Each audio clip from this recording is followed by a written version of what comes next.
ربنا إنك تعلم ما نخفي وما نعلن وما يخفى على الله من شيء في الأرض ولا في السماء.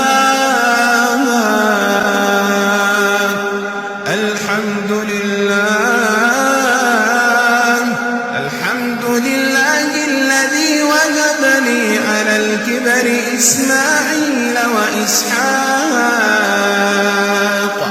إن ربي لسميع الدعاء. رب اجعلني مقيم الصلاة ومن ذريتي ربنا وتقبل دعاء. ربنا اغفر لي ولوالدي وللمؤمنين يوم يقوم الحساب.